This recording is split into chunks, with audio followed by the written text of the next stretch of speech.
Welcome, in front of me is Metal Gear Solid Delta Snake Eater, and in this video I will show you how to toggle vertical synchronization in this game.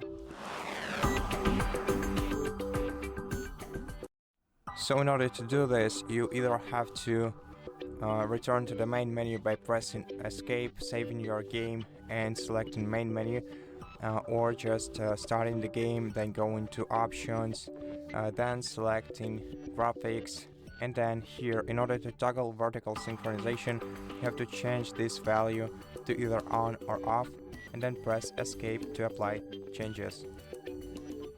And that's how you do it. So thank you for watching this video. If you liked it, consider subscribing to our channel, leave us a like in the comment below, and I'll see you in the next one.